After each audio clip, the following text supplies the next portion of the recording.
ሰላም ጤና ይስጥልን ተመልካቾቻችን ከአንከር ሚዲያ ዝግጅት ክፍል ያክብሮት ሰላምታችንን እናቀርባለን።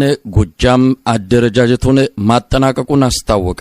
በአማራ ፋኖ ብሔራዊ ንቅናቄ በአራቱ እዞች እየተካሄደ ያለው ውስጣዊ አደረጃጀት አሁን ሙሉ በሙሉ ተጠናቋል። በወሎና በሸዋ አስቀድሞ አደረጃጀቶቹ መጠናቀቃቸው የሚታወስ ነው። ከሰሞኑ በጎንደርና በጎጃም ያለውም እንደዚሁ ተጠናቆ ሙሉ በሙሉ ወደ ስራ እየገባ ይገኛል።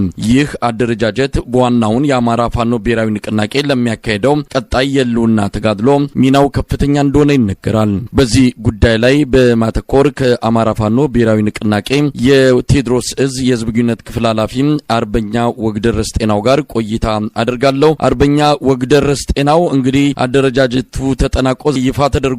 አንተም በአዲሱ አደረጃጀት መሰረት የቴዎድሮስ እዝ የህዝብ ግንኙነት ክፍል ኃላፊ በመሆን ኃላፊነቱን ተረክበሃል። በዋናነት ዛሬ የምንወያየው አደረጃጀታችሁ መጠናቀቁን አስመልክቶ ቢሆንም ሌሎች ወቅታዊ የሆኑ በተለይም ከቅርብ ጊዜ ወዲህ በአማራ ክልል በዋናነትም በጎጃም አገዛዙ የከፈተው መጠነ ሰፊ ጥቃት በተመለከተ ያሉትንም መረጃዎች ታካፍለናል።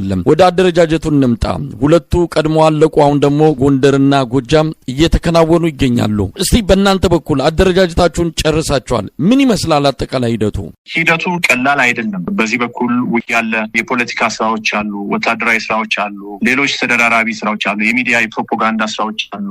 እንደ ድርጅት በርካታ ስራዎች ቢኖሩም ዳሩ ነገር ግን ቴዎድሮስ ከነዚህ ስራዎች ጎን ለጎን ይህንን የመዋቅር ድርጅታዊ አንድነቱን በተለይ ደግሞ ድልድሉን ሲሰራ ነው የቆየው። በዛ ሂደት እንግዲህ ሲሰራ ቆይቶ ይፋ ለመሆን ችሏል ማለት ነው። ቀደም ብዬ እንዳልኩ እንግዲህ ይህንን ድልድል በተለይ የአማራ ፋኖ ብሔራዊ ንቅናቄ ድርጅት ሆኖ ከቆመ ጊዜ ጀምሮ የአሳምነው እዝ እንዲሁም የሚኒሊክ እዝ በዋናነት ትኩረት ሰጥተው በመስራት ይህንንም ይፋ ማድረጋቸው ይታወቃል። ትላንትናም በላይ እዝ መዋቅራዊ አንድነቱን ሰርቶ በማፍሰሩ ይታወቃል። ልክ እንደዛ ሁሉ ዛሬም ቴዎድሮስ እዝ ነበር የቀረው። ቴዎድሮስ እዝም ዛሬ እንግዲህ ቀደም ብዬ እንደነገርኩ ይፋ ለማድረግ ችሏል። ይሄ ነገር ትልቅ ጉዳይ ነው፣ ቀላል አልነበረም። ቅድም ካልኩ ስራዎች ባሻገር ያው እንደ ወታደር፣ እንደ ፋኖ፣ እንደ ታጋይ ሌሎች ተጨማሪ ጫናዎችም የጠላት ፕሮፓጋንዳ አለ። በተለይ አንድነቱ እንዳይመጣ መዋቅራዊ አንድነቶች ድልድሎች እንዳይሰሩ በውስጥ ሰርጎ በማስገባት ያው አንዳንድ ስመ ፋኖችን ጭምር አስርጎ በማስገባት አንድነቱ እንዳይመጣ እነዚህ መዋቅራዊ ድልድሎች ይፋ እንዳይሆኑ የስራ ኃላፊነቶች እንዳይወጡ በርካታ እንቅፋቶችን ሲፈጥር ቆይቷል። ቅድም ካልኩ ስራዎችን ባሻገር እነዚህንም ጭምር እነዚህ ጫናዎችንም ጭምር በመቋቋም እንግዲህ ቴዎድሮስ እንደ ሌሎች አደረጃጀቶች የሚጠበቅበትን ማድረግ ችሏል ማለት ነው።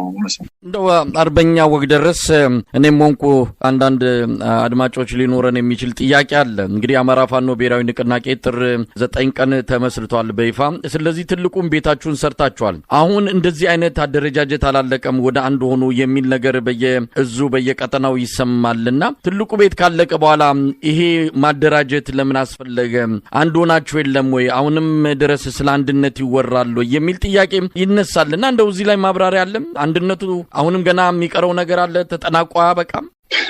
ያው እንግዲህ ከሩቅ ሆኖ የፋኖን አደረጃጀት በጉጉት የሚመለከት እውነት ለመናገር በርካታ ከአማራ ሕዝብ ውጭ በርካታ ኢትዮጵያውያን እንዳሉ እናምናለን። በተለይ በውጭ ሀገራትም የሚኖሩ ወንድሞቻችን የአማራ ፋኖ አደረጃጀቶችን በስስት እንደሚያዩት አምናለሁ። ከዛ ስስት ወይም ጉጉት የመነጨ ጥያቄ ይመስለኛል። እርግጥ ነው ድርጅቱ የአማራ ፋኖ ብሔራዊ ንቅናቄ እንደ ድርጅት ይመስረት እንጂ በተለይ አንድ ድርጅት ሲቆም ራሱን የቻሉ መዋቅሮች አሉት፣ ሄራርኪዎች አሉት፣ እስከለተኖች አሉት። ስለዚህ ድርጅትን ድርጅት የሚያስብለው ከላይ የፖሊት ቢሮ ወይም የስራ አስፈጻሚው አደረጃጀት ብቻ እንዳልሆነ ይሄ መቼም ድርጅትን እንደሚያውቁ ሀሁ ነው የሚሆነው። የግራመር ስኩል ላይ የሚያል ጉዳይ ነው። ስለዚህ እንደምናውቀው ድርጅቱም ተዋህዶ አንድ የአማራ ፋኖ ብሔራዊ ንቅናቄ የሚል መጠሪያ ይዞ የመጣው የቴዎድሮስ እዝ፣ የሚኒሊክ እዝ እንዲሁም በሌሎች የአሳምነው እዝን ጨምሮ የበላይ እዝ ማለት ነው። የነዚህ ድምር ውጤት ነው ድርጅት የሆነው። አርበኛ ወግደረስ ይሄ ወደ አንድነት መምጣት ወይም ደግሞ አደረጃጀትን አጠናቆ ለትግል ዝግጁ እንዲሆን ማድረጉ ምን ያህል በአጠቃላይ እንቅስቃሴያችሁ ላይ እንደው ያግዛችኋል ወይም ደግሞ ተጽዕኖ ይኖረዋል ብለህ ትጠብቃለህ? እንግዲህ ውጊያ እያደረጋችሁ ነው። በአንድ ጎን ውጊያ ላይ ናችሁ፣ በሌላ ጎን ደግሞ አደረጃጀት፣ ስልጠና፣ ብዙ ተጓዳኝ ስራዎችን ትሰራላችሁና ይሄ አደረጃጀት መጠናቀቁ የሚኖረው አዎንታዊ ሚና ምን ሊሆን ይችላል?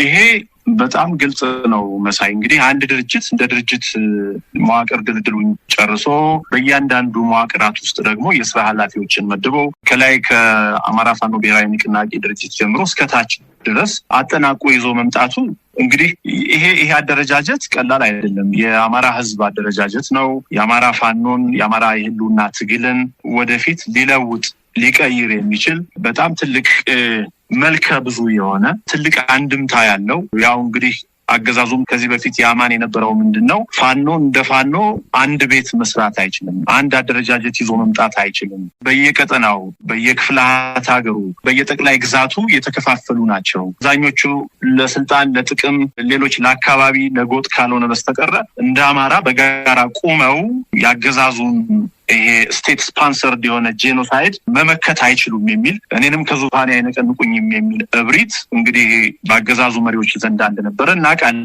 ስለዚህ ትልቁ ድል ዛሬም ብቻ ሳይሆን ምናልባት ይሄ የአማራ ፋኖ የትጥቅ ትግል ከመመስረቱና ወደ አጠቃላይ ራሳችንን ወደ መከላከል አገዛዙ የከፈተብንን የህልውና ጦርነት ወደ መመከት ከመግባታችንን ማስቀድሞ ትልቁ ፈተና የነበረው አማራ የሚባለውን ታላቅ ህዝብ ወደ አንድ አሰባስቦ ለአንድ ዓላማ ማቆም ነበረ ትልቁ ፈተና እንደምታስታውሰው መሳይ። ስለዚህ ዛሬ የፖለቲካ አንድነት ብቻ ሳይሆን ወታደራዊ አንድነት ተፈጥሮ በየጠቅላይ ግዛቱ ያሉ በየዱሩ በየጋራው በየጥሻው የሚወጡ የማይተካ ውድ የህይወት መስዋዕትነት የሚከፍሉ ወንድሞቻችን ውድ የሆነውን የህይወት ዋጋ የሚከፍሉለትን ዓላማ ከግብ ለማድረስ ግብ ለመምታት ትልቁ ማስተር ኪው የምንለው ይሄ አደረጃጀት ነው ወይም ይሄ ድርጅት በጋራ መቆሙ ነው። ይሄ የመዋቅር ድልድሉም ይሁን የድርጅታዊ አንድነቱ መምጣቱ እኔ ለአማራ ህዝብ እውነት ለመናገር ለአማራ ህዝብ ትልቅ ድል ነው የሚል እይታ ነው ያለኝ መሳይ። አመሰግናለሁ አርበኛ ወግደረስ። ወቅታዊ የአውደ ውጊያ ውሎች ሰሞኑን እንግዲህ በእናንተ ቀጠና የአብይ አህመድ አገዛዝ መጠነ ሰፊ የሆነ ጥቃት መክፈቱ የሚታወስ ነው። ሜካናይዝድ ኃይሉን በማስገባት ከፍተኛ ጥቃት ሲፈጽም እንደነበረ በየቀኑ በየጊዜውም ስንዘግብ የነበረው ጉዳይ ነው። አሁን ምን ደረጃ ላይ ነው ያለው? ያሰቡትን አሳኩ? እንግዲህ አዳክመን ለሚቀጥለው ጦርነት ለመዘጋጀት ፋኖን ባለበት ማስቀረት ማዳከም ማጥፋት እንኳን ባይቻል አዳክሞ ወደፊት እግራችንን እንዳይጎተት ለማድረግ ነው ብለው ነው ዘመቻውን ከፍተው የገቡትና ምን አለ አሁን ከሰሞኑ ጋር ተያይዞ?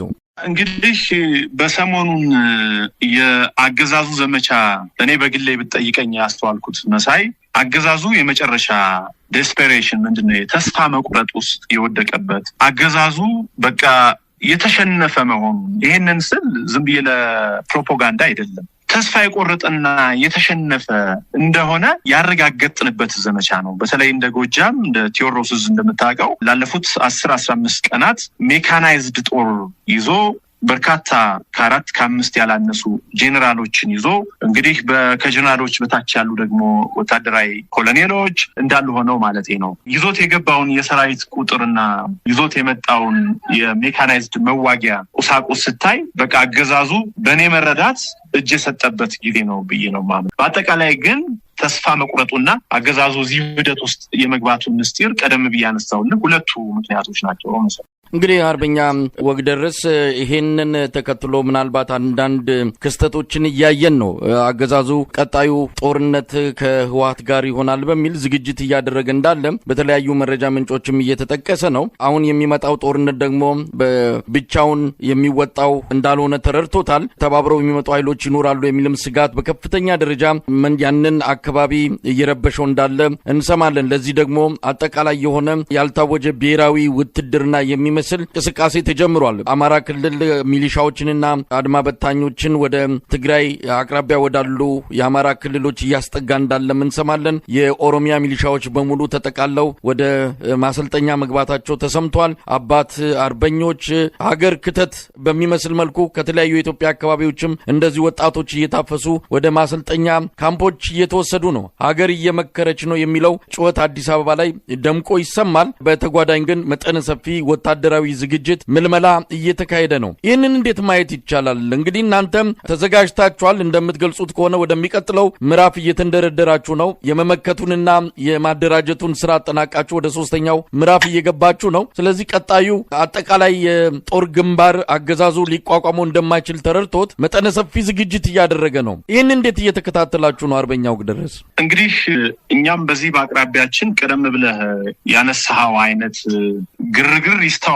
እውነት ለመናገር በተለይ ቀደም ብዬ ያነሳውልህ ከዚህ የሀገር መከላከያ ሰራዊት ብሎ ከሚጠራው አገዛዙ ውጭ ያሉ በሚሊሻ በአድማ ብተና እንዲሁም ፓራ ኮማንዶ በሚል ደግሞ አሁን በየሰፈሩ እንደዚህ 2 ወር 3 ወር ምናልባትም 1 ወር እንደዚህ ለብ እያደረገ በአካባቢው የሚያስታጥቃቸው አንዳንድ ኃይሎች አሉ። እነዚህ ኃይሎች ከሰሞኑን ቀደም ብለህ ያነሳው ጉዳይ በመሰማቱ ብቻ ሳይሆን በተግባር አሁን እንደ ጎጃም በዚህ በቴዎድሮስ በተለያዩ አካባቢዎች ተሽከርካሪዎችን እያስገደደ ቀደም ብዬ የጠራውልህ አደረጃጀት ያላቸውን የአገዛዙ ተኳሾች ወደ እነዚህ ተሽከርካሪዎች እያስገባ ያለ ፈቃዳቸው ወደ አንድ ማዕከል የመሰብሰብ አዝማሚያዎች አሉ። እየታዩ ነው። አዝማሚያም ብቻ ሳይሆን በተግባር ያየንበት ሁኔታ አለ። አብዛኛውን በሀገር ደረጃ ጥያቄ ያላቸው የሰላም፣ የአንድነት፣ የእኩልነት፣ የፍትህ ጥያቄ ያላቸውን ዜጎች ታጣቂዎች ያማከለና የሰበሰበ ሳይሆን አገዛዙ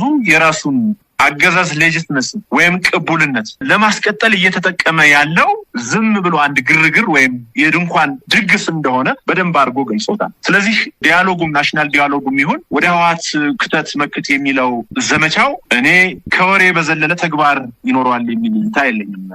እንግዲህ አርበኛው ግደረስ ምን አይነት ጦርነት ሊኖር ይችላል? አገዛዙ ብሔራዊ ምክክር የሚለውን ጉዳይ አንስቶ የዛን ዕለት ነው በመላው ጎጃም በአንዳንድ የአማራ ከጎጃም ባሻገርም ባሉ ሌሎች አካባቢዎች መጠነ ሰፊ ጥቃት የከፈተው። ስለዚህ የኢትዮጵያ ችግር በምክክር በሌላ ጉዳይ አይፈታም፣ በኃይል ነው እደቁሳለሁ አንበረክካለሁ ብሎ አሁንም ኃይል የማጠናከር የመሰብሰብ የአገሪቱን ከፍተኛ ሀብት ለዚሁ የጦርነት ተልዕኮ ለማዋል መዘጋጀቱን ነው እያየን እየሰማን እየታዘበን ያለ ነው። ግን ከዚህ በኋላ የሚኖረው ጦርነት ምን አይነት ጦርነት ይሆናል ብለህ ትጠብቃለህ? እንግዲህ ቀደም ብለህ እንዳነሳኸው አገዛዙ በተለይ ኦህዴድ ኦነግ ብልጽግና ወደ አጤ ሚኒሊክ መንበር ከገባ ጊዜ ጀምሮ ከጦርነት ውጭ ነበረ ለማለት አያስደፍርም። እውነት ለመናገር ምናልባት የህወሓትን ነፍጥ አንስቶ ከአገዛዙ ጋር ከመግጠሙ አስቀድሞ እንደምታስታውሰው ለውጥ ሲመጣ የሚከሰት ነው።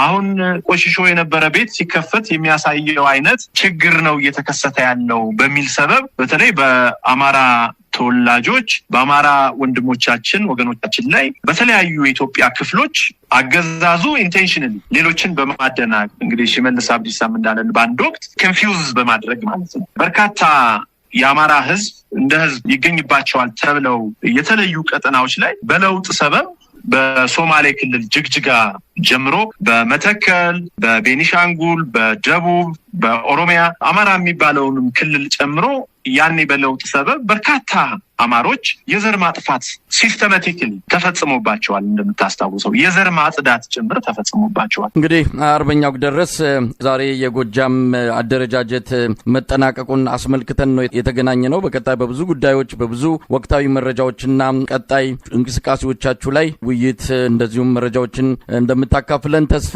አደርጋለሁ። እንደ መውጫ የሚሆን ነው። አሁን ኢትዮጵያ ያለችበት ሁኔታ ይታወቃል። በየአቅጣጫው ያለው ዘርፈ ብዙ ችግር፣ ቀውስ፣ የኑሮ ሁኔታ፣ የኑሮ ሸክሙ ብዙ ነገር ነው። ሰው ምናልባትም የሆነ አንድ የሚያስተባብረውና የሆነ ነገር የሚጀመር ከሆነ በአገዛዙ ላይ ተቃውሞውን ከማንሳት ባሻገር በህዝባዊ ቢተኝነት ስርዓት ለመቀየር የተዘጋጀ እንደሆነ ይታመናል። አንዱ አጠቃላይ ሁኔታውን መነሻ አድርገህ የምታስተላልፈው መልእክት አለ?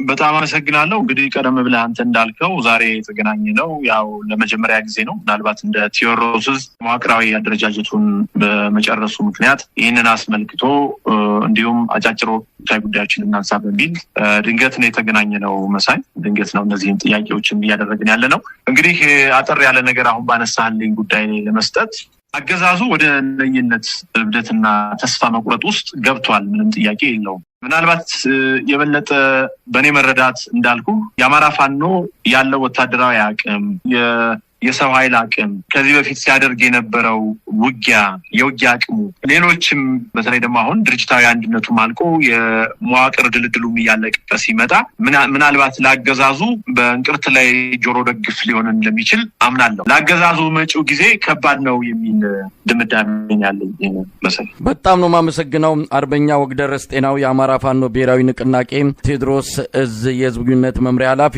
ለነበረን ቆይታ በአንከር ሚዲያ ታዳሚዎች ስም ከልብ ነው ማመሰግነው። መልካም ቀን። እሺ፣ እግዚአብሔር ይስጥልኝ። አድማጭ ተመልካቾችን ማመሰግነው።